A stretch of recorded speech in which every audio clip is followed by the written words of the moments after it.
Assalamualaikum warahmatullahi taala wabarakatuh. Jadi anak-anak murid semua, hari ini kita akan meneruskan pembelajaran kita secara online. Jadi sebelum itu, mari kita baca doa dulu. Bismillahirrahmanirrahim. Allahumma aftah alaina hikmataka wa ansur alaina min hazaini rahmatika ya arhamar rahimin. Rabbi sadri wa yassir li amri hududata bi lisani yafqahu qawli. Rabbi zidni ilma warzuqni faman sallallahu ala sayyidina Muhammad wa ala alihi wa sahbihi wa barik wasallam walhamdulillahi rabbil alamin. InsyaAllah hari ini kita akan meneruskan dalam bab 2 iaitu asas nombor, yang lebih khusus kepada penyelesaian masalah yang mana ia akan melibatkan soalan-soalan dengan penggunaan kalkulator dan juga sedikit tentang soalan kibat. Jadi kita teruskan dengan soalan yang pertama. Nyatakan nilai digit 2 dalam nombor 3240 asas 4. Jadi di sini kamu sedia maklum, okey, kita ada asas 4. Jadi nak mengetahui kedudukan digit 2 ini, biasanya saya akan minta kamu buat dalam bentuk kotak. Tapi bagi mereka yang dah mahir itu, dia akan susun teruslah atas ni ataupun bawah ni. So macam mana dalam bentuk kotak tu? Okey. So berapa bilangan kotak itu berdasarkan berapa bilangan digit di dalam asas nombor 4 ni lah. So di sini ada 4 digit, maka saya akan bina 4 kotak lah. Kemudian saya akan susun 3240 diteruti oleh 400 sehingga 4 kuasa 3. Okay. Tapi bukan saya nak mengira semua ya. Sebab dalam soalan ni dia minta kita menyatakan nilai digit 2. Jadi di sini saya kotakkan tentang nombor yang kita cari tersebut adalah 2. Iaitu digit 2. Jadi bagaimana kita nak selesaikan? Kamu akan tulis 2 darabkan dengan 4 yang berkuasa 2 sama dengan 32. So ni masuk dalam kalkulator lah macam biasa ya. So ni soalan yang pertama, bentuk yang kamu akan biasa nampak dalam soalan objektif ya. Baik, soalan yang kedua. Okey. So di sini kita nak menukarkan asas nombor 2 ini, iaitu 111 asas 2 kepada asas 8. Okey. Apa yang kamu tahu, okey, di dalam kalkulator kita, di dalam kalkulator terdapat button-button yang ditulis sebagai log. Okey, kamu tengok ada log, ada X yang berkuasa 2, dan ada juga ln. Okey, ini dipanggil sebagai ln. Okey. So semua button-button ni ada kaitan dengan asas 2, asas 8 dan juga asas 10. Okey. Jadi kamu ambil kalkulator kamu sekarang. Okey. Saya harap anak-anak murid semua ada di tangan kamu ada kalkulator lah. Okey. So saya nak nyatakan di sini, okey, di atas button OCT ni, button tu kamu akan nampak perkataan OCT. Okey, OCT ni lebih kepada asas 8. Okey. Diisi adalah asas 10. Okey. Manakala bin adalah asas 2. Okey. So kena pasti. Kalau tak boleh kamu tak boleh nak ingat, kamu tulislah. Okey. Sambil-sambil tu lama-lama kamu akan ingatlah, insya-Allah. Okey. So macam mana kita nak setting kalkulator kita itu dalam asas nombor ni? Okey, pertama kamu kena tekan mod tu 2 kali. Okey, boleh tekan mod sekarang 2 kali. Dan cari, kamu akan nampak perkataan base, B-A-S-E, dan kamu akan tekan nombor 3. Okey, so sekarang kita punya soalan ni dalam asas 2. Jadi kamu kena tekan bin yang diwakili oleh asas 2. So kalau kamu perhatikan di sini, okey, perhatikan di sini, saya akan setting dulu. Saya tekan mode, dan saya akan cari base. Okey, dan saya akan setting dalam bin. Sebab apa? Bin ni adalah asas 2. Okey, setelah saya dah tekan setting bin, maka saya akan masukkan 11100 asas 2. Okey, tekan bin. Okey, dan kita nak dapatkan asas 8, maka kena tekan OCT. Okey, saya tekan OCT. Bila saya tekan OCT, maka saya akan dapat jawapan dalam asas 8, iaitu 716. Okey, so inilah jawapan dia. Dalam asas 8, kita sebut 716 asas 8. Okey, soalan ni kamu akan jumpa dalam soalan objektif nantilah. Okey. jarang nak soalan ni akan ada di dalam kertas 2. Okey. Baik, kita teruskan soalan yang ketiga. Okey, ni terbalik. Kalau tadi asas 2 kepada asas 8, kali ni asas 8 kepada asas 2. Okey, macam mana kita nak buat? Sama, kamu kena setting dulu kamu punya calculator tu. Kamu tekan mode 2 kali. Jadi perkataan base nombor 3 dan setting calculator kamu dalam OCT. Okey, iaitu dalam ni asas 8 ni duduk dekat button. Kalau kamu tengok button kamu tu ada LN. Okey, sebelah kanan sekali. Okey, baik. Ni calculator saya. Okey, saya akan setting ke dalam asas nombor iaitu base dan saya akan setting tekan OCT. Okey, baik, kita teruskan. Jadi saya masukkan 367 asas 8 tu iaitu OCT dan saya nak convert kepada asas 2, maka saya akan tekan bin. Saya akan tekan bin. So setelah saya tekan bin, maka saya akan dapat jawapan dalam asas 2 tadi 1110 111 asas 2. So maka jawapan yang kita tulis itu adalah 1110 111 asas 2. Okey, mudah saja. Okey, cuma saya nak highlight kat sini anak-anak semua. Calculator saintifik ada 3 saja ya. Okey, iaitu kamu boleh baca asas 2, boleh baca asas 8 dan juga boleh asas 10.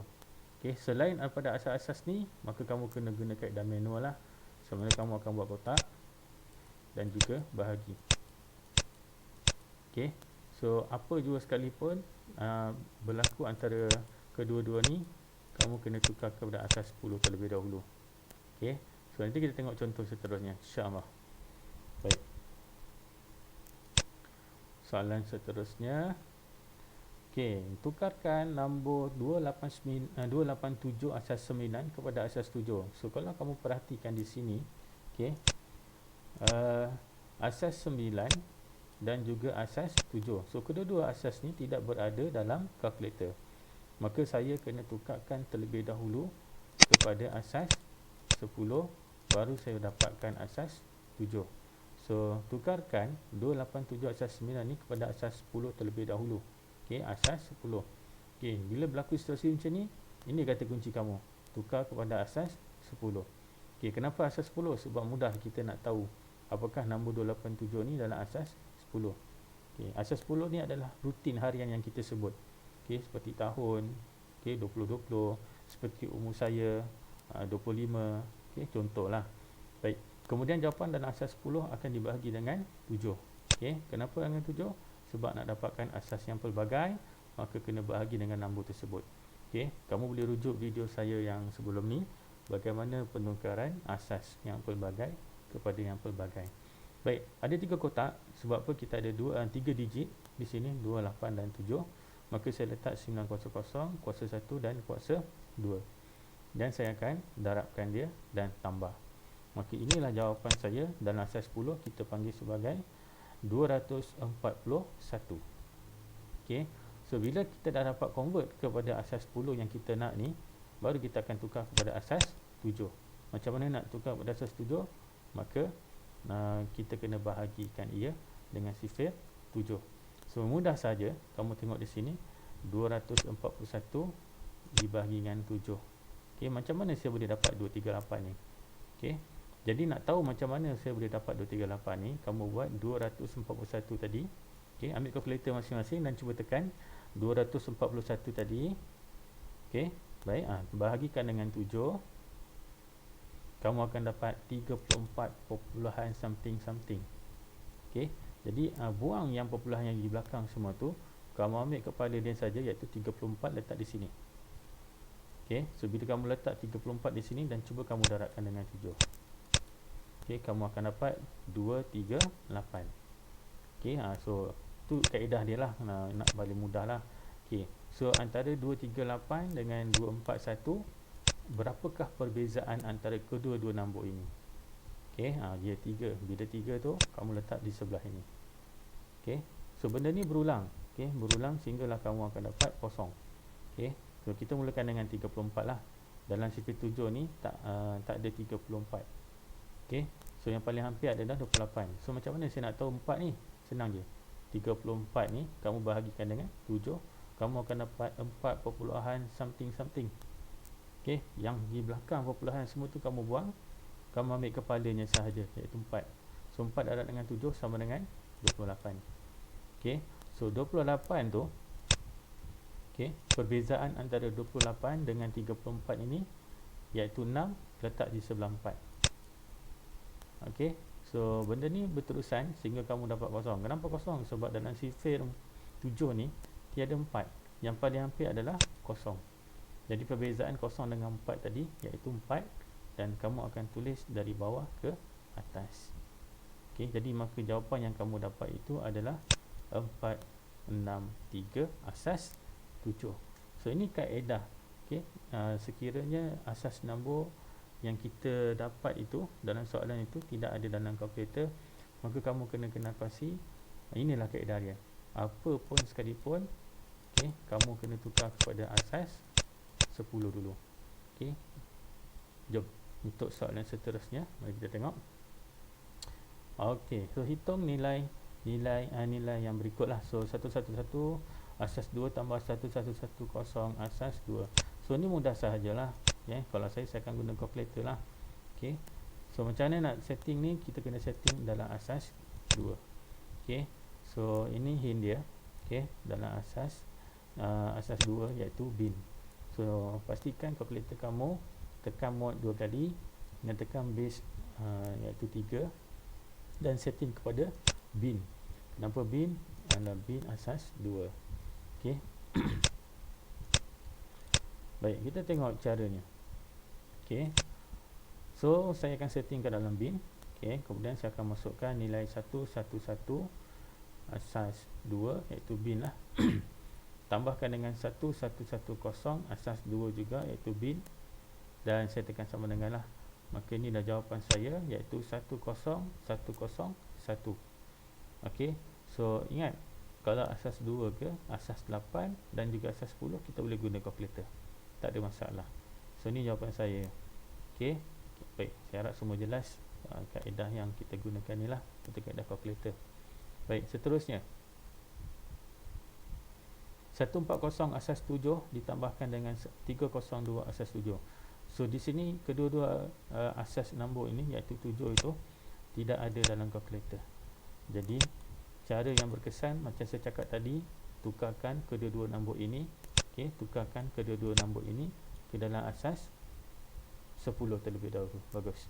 So kita ambil 140. Okey, 700, 701, 702. Kita buat darab dan tambahkan ia, iaitu bacaan dalam asas 10 dinamakan sebagai 77. Begitu juga dengan 302 asas 7. Okey, sama kaedahnya, kita akan darab dan tambah. Jadi bacaannya dalam asas 10 adalah 149. So di sini dia menggunakan operasi tambah. So kedua-dua asas 10 nilai-nilai ini kamu kena tambahlah. Okey, iaitu 77 ditambahkan dengan 149. Okey, so kamu dapat 226. Okey, so ini belum jawapan yang terakhir lah. Ini sebab apa? Sebab kita nak dalam asas 7. Okey, nak dalam asas 7, maka kita kena buat bahagilah dalam asas 7. Okey, so macam biasalah 226. Okey, tak ada dalam sifir 7 ni, maka saya akan buat 226 sebahagi dengan 7. Saya akan dapat 32 perpuluhan something lah. Okey, saya letak 32 sahaja yang depan tu, maka saya darab dengan 7 balik dan saya tulis 224. Okey, kedua-dua nombor ini 224 dengan 226 ini perbezaannya adalah 2.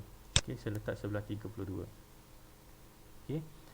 So dia berterusanlah sampai kamu dapat kosong dan kamu baca daripada bawah sampai ke atas, maka jawapannya dalam asas 7 dinamakan sebagai 442 asas 7.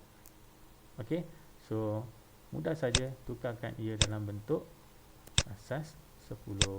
Okey, so ini kaedahnya. Baik, kita teruskan. Okey, so dia dah mula agak tak pelik pun, tapi kalau mudah, yang paling mudah itu kamu kena tukarkan semua yang berada dalam ni. Okey, asas 3 yang saya nampak ni dan juga asas 9 yang saya nampak ni, macam biasa kita tukarkan kepada asas 10. So kaedahnya macam tadilah. Okay, saya akan bina kotak dan saya akan darab dan tambah seperti biasa. So 1122, okay, asas 3, maka kita guna 300 lah sampai 303. Okay, so saya darab dan saya tambahkan, maka bacaan dia dalam asas 10 adalah 44. Okay, cari juga untuk 118 asas 9 ni. Okay, so kamu susun 900 sampai 9 kuasa 2. Okay, dan kamu akan darabkan ia dan tambahkan, maka kamu akan dapat bacaannya dalam asas 10 adalah 98. Okay, so masukkan balik. Okay, masukkan kedua-dua nombor ni dalam kedudukan dia lah. Okay, so macam ni lah. Okay, 44 tambah dengan Y asas 7 sama dengan 98. Okay, so kedua-dua ni bacaan ni adalah asas 10. So saya nak Y7 saja. Okay, saya nak Y7 saja, maka saya kena pindahkan 44 ni. Depan ni ada tambah sebenarnya. Okay, tambah ni bila pindah ke kanan dia akan jadi tolak. Okay, so kamu tekan kalkulator kamu 98 tolak dengan 44, kamu dapat 54. Ya, baik.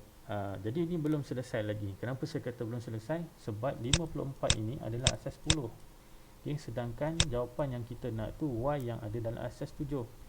Okay, dan arti kata lain, okay, kita nak, okay, jawapan akhir kita bukan dalam asas 10, tapi kita nak jawapan akhir kita dalam asas 7.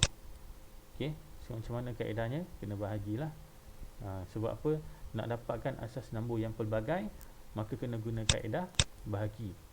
Okay, so macam mana nak buat ni? Macam tadi lah saya cakap, kamu bahagi dulu 54 bahagi dengan 7. Okay, kamu akan dapat 7 perpuluhan something.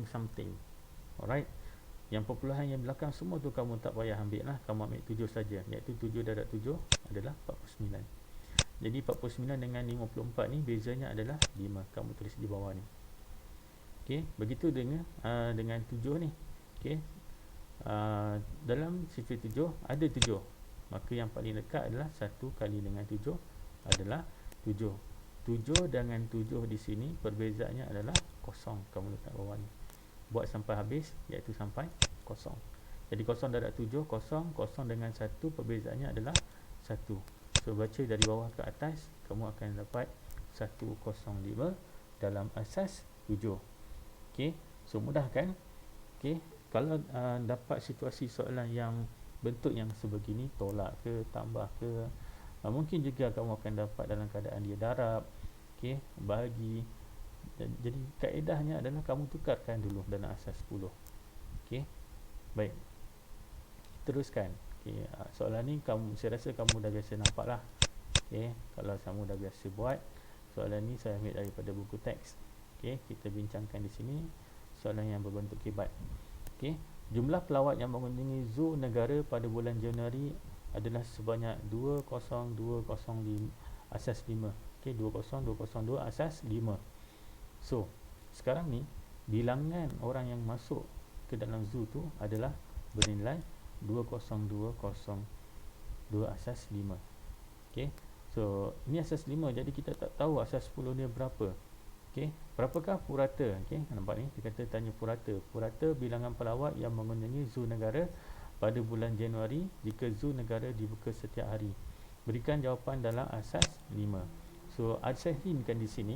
Pertama, kamu kena tahu tentang purata. Apa itu purata? Okay, jumlah pelawat tersebut, okay, kita bahagikan dengan bilangan hari. Okay, nampak ni. Okay, jumlah pelawat tadi kita bahagikan bilangan hari yang berada dalam bulan Januari. Jadi, dan dia bagi tahu juga sekarang ni kenapa saya ambil bilangan hari keseluruhan itu, sebab dia kata di sini setiap hari. Dan kena pastikan soalan kita jawapan akhirnya dalam asas 5. Okey, so ni hint saya. Okey, yang mana saya menyatakan bahawa jumlah pelawat itu dibahagikan dengan bilangan hari dalam bulan Januari. Okey, jadi kita sedia maklum dalam bulan Januari ini ada berapa hari semua? Okey, so ada 31 hari. Okey, so first kali kamu tukarkan 20202 asas 5 ini ke dalam asas 10. Okey, so macam mana kaedahnya? Gunalah kotak. Okey, kamu susun seperti dalam kotak ni dan mulakan dengan 500 hingga 504. Okey, kamu akan darab seperti biasa dan akhirnya dalam asas 10 saya akan baca sebagai 1302. Okey, siapakah ini? Inilah jumlah bilangan pelawat yang masuk ke zon negara tersebut pada bulan Januari. Okey, pada asalnya nilai itu adalah asas 5. Jadi saya tak tahu berapakah nilai asas 10, maka saya tukarkan dia kepada asas 10 dengan menggunakan kaedah kotak, darab dan tambah. Okey. So sekarang ni apa yang boleh saya katakan? Purata sama dengan jumlah pelawat bandingan jumlah bilangan hari dalam bulan Januari. Okey. So 1302 tersebut, okey, yang mewakili kepada jumlah pelawat, dan saya bahagikan bilangan hari yang dalam bulan Januari. Jadi 1302 bahagi dengan 31, maka bilangan purata pelawat yang datang dalam setiap hari itu lebih kurang 42 orang pelawat. Ya, so ini kaedah bagaimana kita nak tackle soalan ni. Okay, kalau ditanya purata, kamu kena maklum. Okay, kalau purata ni adalah jumlah keseluruhan bahagi dengan berapakah bilangannya. Okay, so baik, kita teruskan untuk soalan yang seterusnya. Oh, lupa. Baik, 42 ini merupakan asas 10, dan kita lupa bahawa ada asas 5 yang perlu kita nyatakan sebagai jawapan dia nanti. Okey, kalau nak tukar pada asas 5, maka kamu akan guna kaedah bahagi. Okey, macam mana kaedahnya? Mudah sahajalah. Yang pertama, kalau kamu tak tahu mudah jawab, tekan kalkulator 42 bahagi dengan 5. Okey, 40 bagi 5 dengan 42 bahagi dengan 5 ni adalah 8 point something lah. Okey, ambil 8 sahaja. 8 kali 5 40. Perbezaan antara 40 dengan 42 ni kamu letak tepi dia 2. Okey, kamu buat sampai bawah ni, maka kamu akan baca dari bawah sampai ke atas, maka jawapan dia dalam asas 5 adalah 132 asas 5. Okey, 132 asas 5. So ini jalan penyelesaiannya lah. Okey. Okey, kita teruskan soalan yang seterusnya, soalan kebat juga. Okey, Azizan membeli sebuah beg yang mengandungi 100 biji bola kecil untuk anaknya. Okey, so kamu kena tahu ni, dalam sebuah beg ada 100 biji bola. Okey, dalam sebuah beg ada 100 biji bola. Okey, jadi yang ayat pertama, 1/5 daripada bola tersebut warna hijau. Okey, dalam ni ada warna hijau. Okey, iaitu 1/5. Okey, kemudian ada 1/4 iaitu yang berwarna kuning, adalah 1/4. Okey, kemudian berwarna merah jambu. Warna merah jambu, saya tulis warna merah jambu sini, dan ianya ada 1/10. Dan bakinya berwarna biru. Okey, bakinya berwarna biru. Saya tak tahu biru ni ada berapa, nanti saya tunjukkanlah.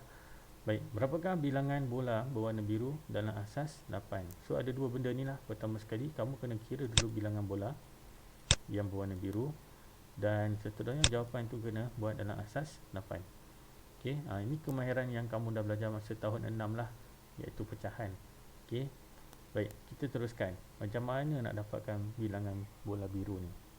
Okey, so yang pertama, kita tahu jumlah bola dalam beg tu adalah 100.